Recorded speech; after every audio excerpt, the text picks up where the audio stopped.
اب اگر تو نے عبداللہ سے قربانی کا مطالبہ کیا تو تیرا ضمیر کبھی مطمئن نہیں ہوگا۔ وہ تجھے سندھ تک تلاش کرتا پھرا اور اب شاید تیرے زندہ واپس آنے سے مایوس ہو کر عذرا سے شادی کر رہا ہے۔ تو بہادر ہے، مجاہد ہے، ضبط سے کام لے۔ عذرا کی فکر مت کر، وقت آہستہ آہستہ اس کے دل سے تیرا نقش مٹا دے گا۔ آخر تجھ میں کون سی ایسی خوبی ہے جو عبداللہ میں نہیں؟ ضمیر کی دوسری آواز نعیم کو کسی حد تک بلی معلوم ہوئی۔ اس نے محسوس کیا کہ ایک ناقابل برداشت بوجھ اس کے دل سے اتر رہا ہے۔ چند لمحات میں نعیم کی دنیا تبدیل ہو چکی تھی۔ جس وقت گھر میں عبداللہ اور عذرا کا نکاح پڑھایا جا رہا تھا، نعیم گھر سے باہر درخت کے نیچے سر بسجود یہ دعا مانگ رہا تھا، اے کائنات کے مالک، اس شادی میں برکت دے۔ عذرا اور عبداللہ تمام عمر خوش و خرم رہے اور ایک دوسرے پر دل و جان سے نثار رہے۔ اے مالک حقیقی، میرے حصے کی تمام خوشی ان کو عطا کر دے۔ نعیم بہت دیر تک سر بسجود پڑا رہا۔ اٹھا تو معلوم ہوا کہ گھر کے تمام مہمان جا چکے ہیں۔ جی میں آئی کہ بھائی کو مبارکباد دے، لیکن اور خیال آگے بڑھنے کی ضرورت نہ ہو۔ اس نے سوچا بے شک بھائی مجھے دیکھ کر خوش ہوگا، لیکن شاید اسے ندامت بھی ہو، اور عذرا پر تو یہ بھی ظاہر نہیں ہونا چاہیے کہ میں زندہ ہوں۔ وہ صبر و قرار جو عذرا نے میری واپسی سے مایوس ہو کر حاصل کیا ہوگا چاہتا رہے گا۔ اگر انہوں نے یہ سمجھ کر شادی کی ہے کہ میں مر چکا ہوں تو ان کی تمام زندگی بے کیف ہو جائے گی۔ وہ مجھے دیکھ کر نادم ہوں گے، عذرا کے پرانے زخم تازہ ہو جائیں گے۔ اس لیے بہتر یہی ہے کہ میں ان سے دور رہوں اور اپنی سیاہ بختی میں انہیں حصہ دار نہ بناؤں۔ ضمیر نے ان خیالات کی تائید کی۔ ایک لمحہ کے اندر اندر مجاہد کے خیال نے عزم اور یقین کی صورت اختیار کر لی۔ نعیم نے واپس مڑنے سے پہلے چند قدم گھر کی طرف اٹھائے اور پھاٹک کے قریب ہو کر اپنی امیدوں کے آخری مرتبہ کی طرف حسرت بھری نگاہیں ڈالی۔ وہ واپس ہونے کو تھا کہ صحن میں کسی کے پنکھ یا ہٹ نے اس کی طرف توجہ اپنی طرف مبذول کر لی۔ عبداللہ اور عذرا ایک کمرے سے نکلے اور صحن میں آ کھڑے ہوئے۔ اس نے چاہا کہ منہ پھیر لے، لیکن یہ دیکھ کر کہ عبداللہ اب شادی کے لباس کی بجائے زرہ بختر پہنے ہوئے ہے اور عذرا اس کی کمر میں تلوار باندھ رہی ہے، وہ قدرے حیران ہوا اور دروازے کی آڑ میں کھڑا ہو گیا۔ اس نے فوراً تاڑ لیا کہ عبداللہ جہاد پر رخصت ہو رہا ہے۔ نعیم زیادہ حیران بھی نہ ہوا، اسے اپنے بھائی سے یہی توقع تھی۔ عبداللہ ہتھیار پہن کر استبل کی طرف گیا اور وہاں سے گھوڑا ساتھ لیے پھر عذرا کے پاس آ کھڑا ہوا۔ عذرا، تم غمگین تو نہیں؟ عبداللہ نے اس کی طرف مسکراتے دیکھ کر پوچھا۔ نہیں، عذرا نے سر ہلاتے ہوئے جواب دیا۔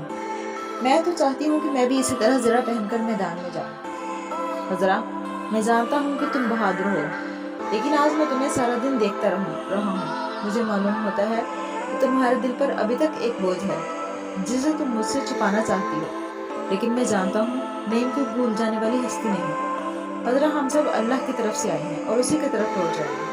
اگر وہ زندہ ہوتا تو ضرور واپس آتا۔ یہ خیال نہ کرنا کہ وہ مجھے کم عزیز تھا۔ اگر آج وہ میری جان تک کی قربانیوں سے واپس لا سکے تو میں خوشی سے جان پر کھیل جاؤں گا۔ کاش تم سوچو کہ تمہاری طرح میں بھی اس دنیا میں اکیلا ہوں۔ والدہ اور نعیم کے دعوے مفارقت دے جانے کے بعد میرا بھی اس دنیا میں کوئی نہیں۔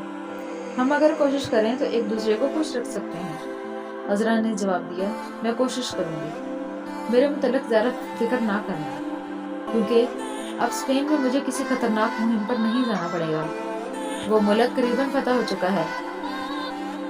چند علاقے باقی ہیں اور ان میں مقابلے کی طاقت نہیں ہے۔ میں بہت جلد آؤں گا اور تمہیں بھی ساتھ لے جاؤں گا۔ مجھے زیادہ سے زیادہ 6 ماہ لگیں گے۔ عبداللہ خدا حافظ کہہ کر گھوڑے پر سوار ہوا۔ نعیم اسے باہر نکلتے دیکھ کر دروازے سے چند قدم کے فاصلے پر ایک کھجور کی آڑ میں کھڑا ہو گیا۔ دروازے سے باہر نکل کر عبداللہ نے ایک بار عذرا کو مڑ کر دیکھا اور پھر گھوڑے کو ایڑ۔ صبح کے آثار نمودار ہو رہے تھے۔ عبداللہ گھوڑا بگائے جا رہا تھا۔ اس نے اپنے پیچھے ایک اور گھوڑے کے ٹاپوں کی آواز سنی۔ مڑ کر دیکھا، ایک سوار اس سے زیادہ تیزی کے ساتھ آ رہا تھا۔ عبداللہ گھوڑا روک کر اپنے پیچھے آنے والے سوار کو غور سے دیکھنے لگا۔ پیچھے آنے والا سوار اپنا چہرہ خود میں چھپائے ہوئے تھا۔ عبداللہ کو اس کے متعلق تشویش ہوئی اور اس نے اپنے ہاتھ کے اشارے سے اسے روکنا چاہا، لیکن اس نے عبداللہ کے اشارے کی کوئی پرواہ نہ کی اور بدستور گھوڑا دوڑاتا آگے نکل گیا۔ عبداللہ کو اور بھی تشویش ہوئی۔ اس نے اپنا گھوڑا اس کے تعاقب میں چھوڑ دیا۔ عبداللہ کو گھوڑا تازہ دم تھا، اس لیے دوسرا شخص جو ظاہر ایک شخص سوار معلوم ہوتا تھا۔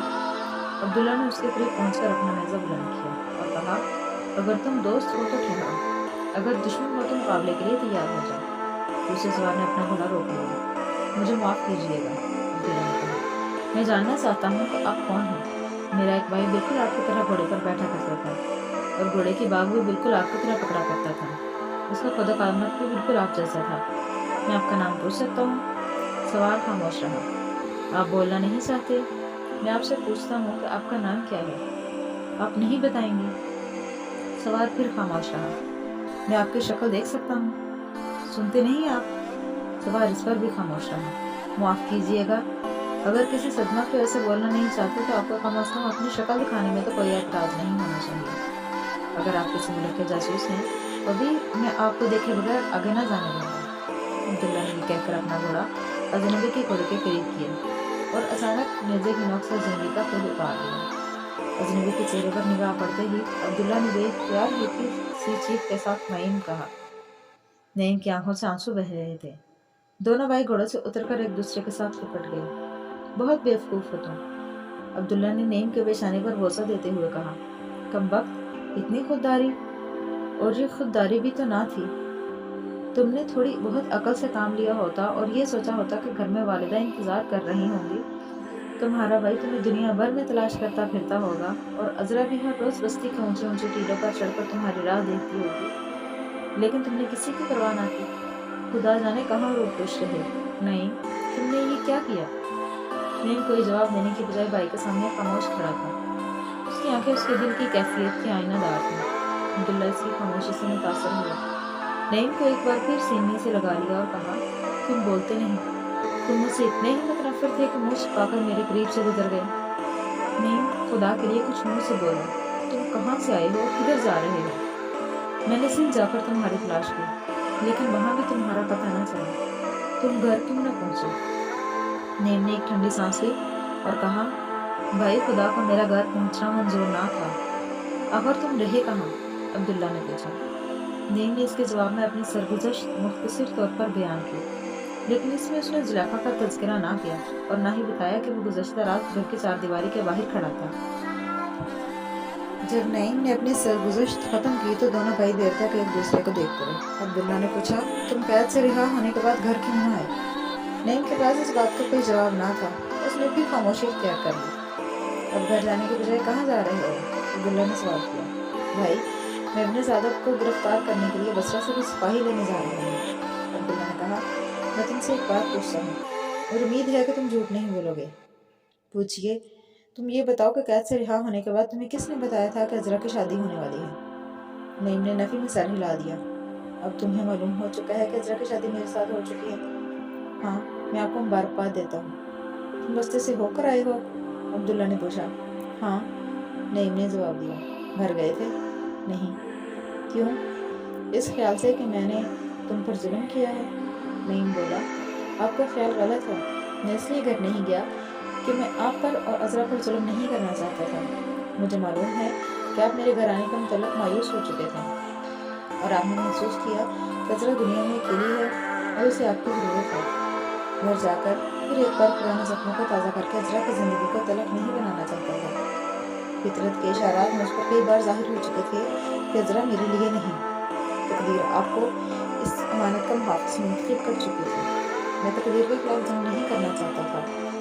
بھائی، میں خوش ہوں، بے حد خوش ہوں، کیونکہ مجھے اس بات کا یقین ہے کہ عذرا آپ کو اور آپ عذرا کو خوش رکھ سکیں گے، اور آپ دونوں کی خوشی سے زیادہ مجھے کسی چیز کی تمنا نہیں۔ آپ مجھ پر اور عذرا پر ایک احسان کریں، اور وہ یہ ہے کہ آپ عذرا کے دل میں کبھی یہ خیال نہ آنے دیں کہ میں زندہ ہوں۔ آپ اسے یہ نہ بتائیں کہ میں آپ کو ملا تھا۔